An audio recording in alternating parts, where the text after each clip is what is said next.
স্পিনে পড়ে গেছো। অবশেষে জানা গেল তৌকিরের শেষ কথাগুলো। রাজধানীর উত্তরায় মাইলস্টোন স্কুল অ্যান্ড কলেজে বিমান বিধ্বস্ত হয়ে মারা গেছেন বিমানের পাইলট ফ্লাইট লেফটেন্যান্ট তৌকির ইসলাম। তৌকিরের মৃত্যুতে তার প্রশিক্ষক জানিয়েছেন তার শিক্ষাজীবন ও শেষ আলাপনের স্মৃতির কথা। দুর্ঘটনা নাকি পরিকল্পিত হত্যাকাণ্ড, এই ঘটনার পেছনে মূল খলনায়ক তারা। বিমান দুর্ঘটনায় স্বামীর নিথর দেহ স্বচক্ষে দেখে পাগল প্রায় এই নববধূ। অসময়ে স্বামীর চলে যাওয়াকে কোনোভাবেই মানতে পারছেন না পাইলট তৌকিরের স্ত্রী নিঝুম। বিমান বিধ্বস্তর কিছুক্ষণ আগে পাইলট বিমান থেকে ইনজেক্ট করে এবং ঠিক এই ভবনের উপরে চাল ভেঙে সে নিচে পড়ে। আমার ভিতরটা কাঁদছে ভাই, আমি আর ভাষা নাই, আর হচ্ছে আমাকে লজ্জা হচ্ছে যে এই যে গভর্নমেন্ট সরকার, তাদেরকে এটা দেখা উচিত ছিল না। সিনিয়রদের আদেশ আছে এখানে ভিডিও করা যাবে না। এখন প্রশ্ন হলো, কোন ভিডিও করতে বাধা দিচ্ছেন সেনাবাহিনী? আমাদের যে সিনিয়র আদেশ দিয়েছে ওটা ফলো করতে দিবেন। কেন সরিয়ে ফেলা হয়েছে সিসিটিভি ফুটেজ? কেন সরিয়ে ফেলা হয়েছে বিমানের ব্ল্যাক বক্স? যেখানে বাচ্চা পুড়ছে আগুনে, সেখানে সেনাবাহিনী ব্যস্ত ছিল প্রমাণ সরিয়ে ফেলার কাজে। দীর্ঘায়িত হচ্ছে, ধৈর্য রাখতে হবে। পাইলট আপনার ওই চেয়ার সহ আমাদের এরকম টেবিল স্যার টেবিলের মধ্যে প্রেসার আছে 160 ছিল, প্রেসার পালস আছে। কয়েকটি পত্রিকার প্রকাশিত সংবাদে দেখা যায় এই মডেলের বিমানটি এর আগেও দুইবার দুর্ঘটনার শিকার হয়েছে। সম্মানিত দর্শক, আসসালামু আলাইকুম। নতুন একটি নিউজে আপনাকে স্বাগতম। প্রিয় দর্শক, উত্তরা মাইলস্টোন স্কুলে বিমান দুর্ঘটনায় চাঞ্চল্যকর মোড়। সামনে এলো ভয়ঙ্কর তথ্য। তালাবদ্ধ রুমে 1.5 ঘন্টা আটকে ছিলেন পাইলট। দুর্ঘটনার পরেও বেঁচে ছিলেন পাইলট। আমি প্রেসার মেপে দেখি বলে চাঞ্চল্যকর তথ্য দিলেন মাইলস্টোন স্কুলের এক চিকিৎসক। তার এই বক্তব্যের পরে দেশজুড়ে প্রশ্ন উঠেছে, তাহলে কি শেষ পর্যন্ত পাইলটকে হত্যা করা হয়েছিল? সেনাবাহিনী কি তাহলে তথ্য গোপন করেছে? কি ঘটেছিল সেই পাইলটের ভাগ্যে? এটা কি আসলেই দুর্ঘটনা নাকি পরিকল্পিত হত্যাকাণ্ড? অবশেষে জানা গেল আসল সত্য। উত্তরা মাইলস্টোন স্কুলে বিমান দুর্ঘটনার সর্বশেষ আপডেট নিয়ে করা আমাদের আজকের ভিডিওতে অত্যন্ত গুরুত্বপূর্ণ তথ্য শেয়ার করা হয়েছে। দয়া করে ভিডিওটি শুরু থেকে শেষ পর্যন্ত ধৈর্য সহকারে দেখে একটি লাইক দিয়ে সবাইকে বেশি বেশি করে শেয়ার করে দিবেন। সেই সাথে আমাদের ভিডিওটি আপনি বাংলাদেশের কোন জেলায় বসে দেখছেন বা শুনছেন সেটি অবশ্যই কমেন্ট বক্সে কমেন্ট করে জানিয়ে দিতে ভুলবেন না। সিনিয়রদের আদেশ আছে এখানে ভিডিও করা যাবে না। এখন প্রশ্ন হলো, কোন ভিডিও করতে বাধা দিচ্ছেন সেনাবাহিনী? আমাদের যে সিনিয়র আদেশ দিয়েছে ওটা ফলো করতে দিবেন। কেন সরিয়ে ফেলা হয়েছে সিসিটিভি ফুটেজ? কেন সরিয়ে ফেলা হয়েছে বিমানের ব্ল্যাক বক্স? যেখানে বাচ্চা পুড়ছে আগুনে, সেখানে সেনাবাহিনী ব্যস্ত ছিল প্রমাণ সরিয়ে ফেলার কাজে। এমনটাই বলছেন মাইলস্টোন স্কুলের শিক্ষক। তবে কি পাইলটের দোষ ধামাচাপা দিতে নাকি নিজেদের ব্যর্থতা ঢাকতে এসব করছে সেনাবাহিনী? দীর্ঘায়িত হচ্ছে, ধৈর্য রাখতে হবে। হঠাৎ করে মাঝ আকাশ থেকে আছড়ে পড়ছে বিমান। ফ্লাইট লেফটেন্যান্ট তৌকির ইসলাম কি করছিলেন তখন? সিসিটিভি ফুটেজে স্পষ্টভাবে দেখা গেছে প্যারাশুট দিয়ে ইজেক্ট করে বিমান থেকে লাফিয়ে পড়ছেন তিনি। তবে কি শুধু নিজের প্রাণ বাঁচানোর চেষ্টা করছিলেন তৌকির? এসে দেখি এখানে প্যারাশুট ঝুলে আছে, টুঙানি শব্দ শুনে এখান থেকে বের করছে। যেখানে ঝরে গেল এতগুলো তাজা প্রাণ, সেই মুহূর্তে নিজে কিভাবে প্যারাশুট খুলে বিমান থেকে বেরিয়ে গেলেন এই পাইলট? বিমান বিধ্বস্তের বিভিন্ন গবেষণায় দেখা গেছে প্রায়ই পাইলটের অসাবধানতা এবং পারিবারিক কলহের কারণে ঘটছে অনেক বিমান দুর্ঘটনা। এমন অনেক প্রশ্ন নিয়ে এখন নেট দুনিয়ায় রাগ ক্ষোভ ঝাড়ছেন সাধারণ জনগণ। বিমান বিধ্বস্ত হবার কিছুক্ষণ আগেই তৌকির ইসলাম প্রাণ বাঁচাতে লাফিয়ে পড়েন। এ সময় তিনি টিনের চাল ভেঙে আছড়ে পড়ে মাইলস্টোন কলেজের শারীরিক শিক্ষা ভবনের অফিস রুমে। কিন্তু আশেপাশে কোনো মানুষ না থাকায় প্রায় 1.5 ঘন্টা যাবৎ মুমূর্ষু অবস্থায় পড়েছিলেন পাইলট তৌকির ইসলাম। প্রত্যক্ষদর্শীরা জানান, কয়েক ঘন্টা পর একটি প্যারাশুট দেখতে পেয়ে তারা ধারণা করেন এখানে পাইলটকে পাওয়া যেতে পারে। গোঙানির শব্দ পেয়ে এগিয়ে গেলে সবাই দেখতে পায় ঘরের এক কোণে তৌকির পড়ে আছেন। এরপর উদ্ধার করে হাসপাতালে নিয়ে যাওয়া হলেও তাকে আর বাঁচানো সম্ভব হয়নি। পাইলট আপনার ওই যে চেয়ার সহ আমাদের এরকম টেবিল স্যার টেবিলের মধ্যে প্রেসার আছে 160 ছিল, প্রেসার পালস আছে। বিমান বিধ্বস্তর কিছুক্ষণ আগে পাইলট বিমান থেকে ইনজেক্ট করে এবং ঠিক এই ভবনের উপরে চাল ভেঙে সে নিচে পড়ে। আমরা দেখছি যে এই যে গাছ, এই গাছের উপর পড়ে তারপর চালের উপরে পড়ে নিচের ফ্লোরে পড়ে যায়। চাল ভেঙে পড়েছে, সেই দৃশ্য কিন্তু এখান থেকে দেখা যাচ্ছে। এই বিমান শব্দ হওয়ার পর বাচ্চাদের উদ্ধার করতে চাই। আমরা পাইলট যখন পড়ছে, আমাদের টিচার দ্বারা দুই রুম ছিল, ওনারা মনে করছে যে এই জায়গায় কোনো বিমানের অংশ হয়ে পড়ছে। তো ওনারা রুমে থেকে আতঙ্ক হয়ে প্রথম দূরে আচ্ছন্ন হয়ে গেছে, ওরা বলতে পারবে কিছু বের হয়ে গেছে। বেরিয়ে আতঙ্ক হয়ে অন্য জায়গায় চলে গেছে। মহিলা মানুষ ছিল তো, আরেকজন টিচার ছিল, ওনারা চলে গেছে। তারপরে ওই জায়গায় কি করছে সেটা আবার আমাদের মেয়ে দেখতে গেছে মেডিকেল স্টোর। পরে দেখা যায় আপনার পাইলট সহ আছে, ঝুলে আছে, প্যারাশুট উপরে আছে। পাইলট আপনার ওই যে চেয়ার সহ আমাদের এরকম টেবিল স্যার টেবিলের মধ্যে ঝুলে আছে। মাথাটা আপনার এইভাবে কাতে হয়ে, আমি যে দেখলাম মাথা কাতে আছে, মুখ দিয়ে একটু আছে, আর কোনো ক্ষয়ক্ষতি হয়নি। তারপরে আমি সেনাবাহিনী এবং আপনার বিমান বাহিনী যে অফিসার আছে ওনাদের খবর দিলাম, রেস্কিউ টিমে ওনারা উদ্ধার করে।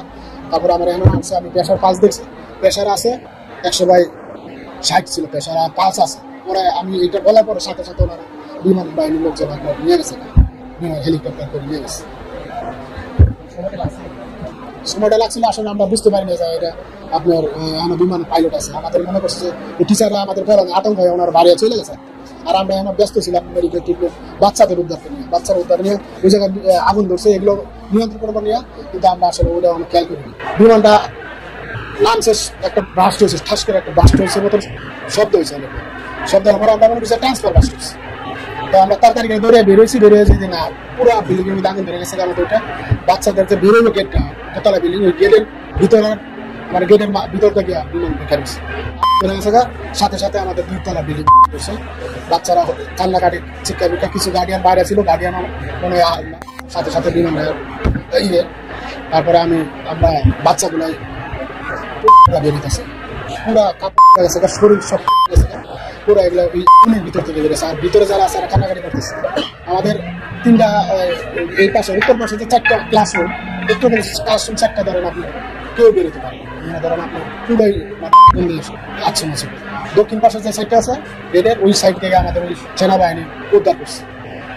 তারপরে এরকম করে আমরা এই 10 মিনিট পরে আপনার সেনাবাহিনী আসে, তারপরে আবার 15-20 মিনিট পরে দমকল বাহিনী আসে, পানি দিয়ে ওরা নিয়ন্ত্রণ নিয়ে আমরা আসে উদ্ধার করছি।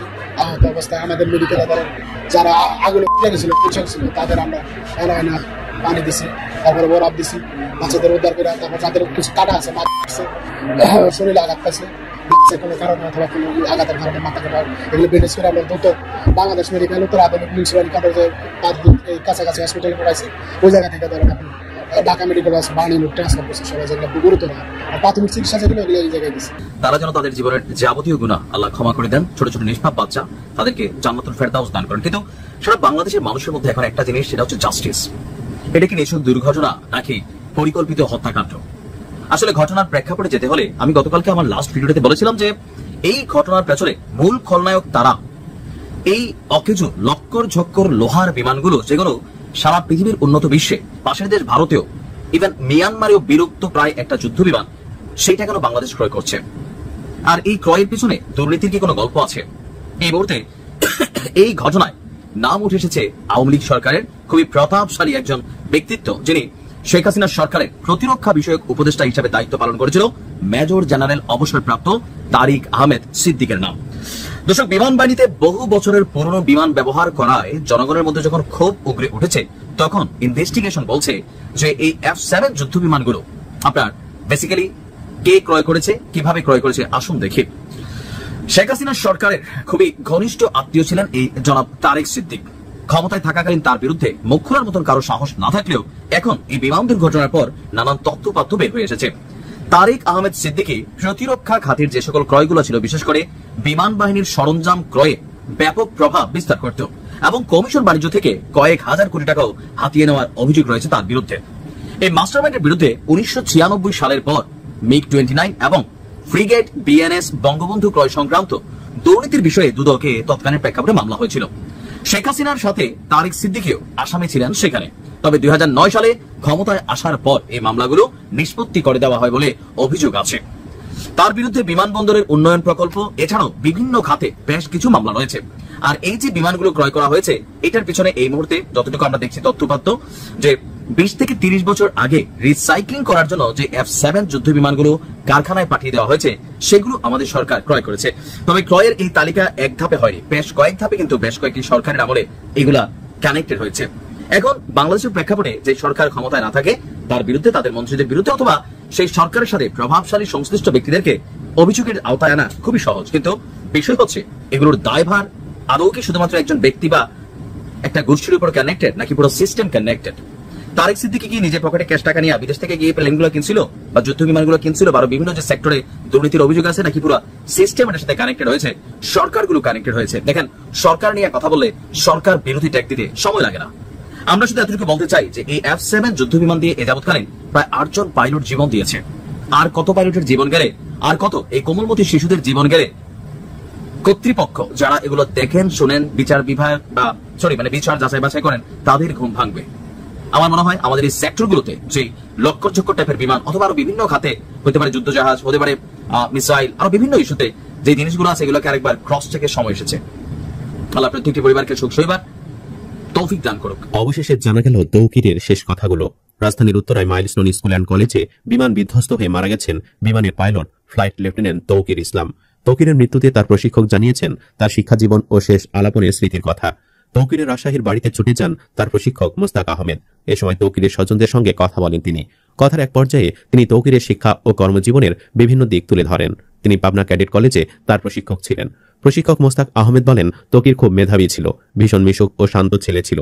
তার কথা এখন খুব মনে পড়ছে। সে ছোটদের স্নেহ ও বড়দের সম্মান করতে জানত। বিমান বাহিনীর সাবেক ওয়ারেন্ট অফিসার মোস্তাক আহমেদ বলেন, আমি রাজশাহীর মানুষ, সেও রাজশাহী ছাত্র, সে হিসেবে আমি তাকে চিনি। মিডিয়ায় সংবাদ দেখার পরে আমি এসেছি। সে শিক্ষার্থী ভালো, মানুষ হিসেবে ভালো, পাইলট হিসেবেও ভালো ছিল। তার পাইলট হওয়ার ইচ্ছা শুরু থেকেই। তার সব বিষয়ে অ্যাক্টিভিটি ভালো ছিল। তার ছবি দেখলে বুঝবেন তার স্মার্টনেস কেমন ছিল। তিনি আরো বলেন, তৌকির নম্র, ভদ্র ও স্মার্ট, একজন দক্ষ মানুষ। তাকে ছোট থেকে দেখছি। তার এমন খবরে আমি নিজেও মর্মাহত। 1 মাস আগেও তার সঙ্গে কথা হয়েছে। সে বলেছিল, স্টাফ আমি আসতেছি, দেখা হবে ইনশাআল্লাহ। এটাই ছিল তার সঙ্গে শেষ কথা। তিনি আরো জানান, তার শিক্ষা জীবন ভালো ছিল। পাবনা ক্যাডেট কলেজের আগে রাজশাহী গভর্নমেন্ট ল্যাবরেটরি উচ্চ বিদ্যালয়ের 7ম শ্রেণী পর্যন্ত লেখাপড়া করেছে।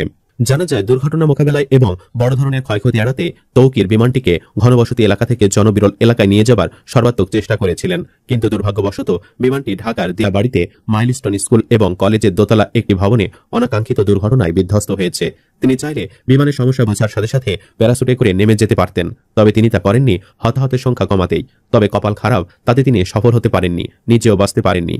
প্রশিক্ষণের সব ধাপ শেষে তৌকির ইসলাম প্রথমবারের মতো একা প্রশিক্ষণ বিমান চালাবেন। এ খবরে পরিবারের সদস্যরা সোমবার সকাল থেকেই আনন্দিত ও উচ্ছ্বসিত ছিলেন। কিন্তু দুপুরের পর সে বিমান বিধ্বস্ত হওয়ার খবর পান তারা। সঙ্গে সঙ্গে থেমে যায় সব উচ্ছ্বাস। বিকেলে রাজশাহী নগরের উপশহর এলাকায় তৌকিরদের বাড়ির সামনে গিয়ে দাঁড়ালে কিছুক্ষণ পরপর কান্নার রোল ভেসে আসতে শোনা যায়। মাত্র 6 মাস আগে যার হাতে ছিল বিয়ের মেহেদি, বয়স 27-এর কোঠায়, স্ত্রী রাজধানীর ব্র্যাক বিশ্ববিদ্যালয়ের শিক্ষক। সাগরের মৃত্যুতে তার স্ত্রী, মা বাবা ও বোনের জীবনে নেমে আসে এক চিরস্থায়ী শূন্যতা, যা ভাষায় প্রকাশ করা কঠিন।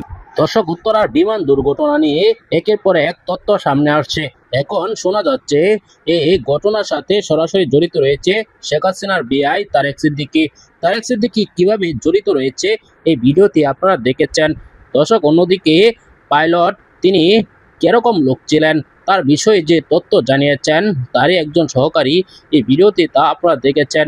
দর্শক, মৃত্যুর আগে শেষ কথা কি বলেছিলেন পাইলট তাও কিন্তু আপনারা এই ভিডিওতে দেখেছেন। দর্শক, পাইলট শেষ কথা একটি বলেছিলেন কন্ট্রোল রুমকে। সেখানে তিনি বলেছিলেন যে বিমান আকাশে উঠছে না, নিচ দিকে চলে যাচ্ছে। শেষ কথা এটি ছিল তার। দর্শক, এরকম মর্মান্তিক একটি ঘটনা যে ঘটে গেছে বাংলাদেশের ইতিহাসে কিন্তু সারা জীবন লেখা থাকবে।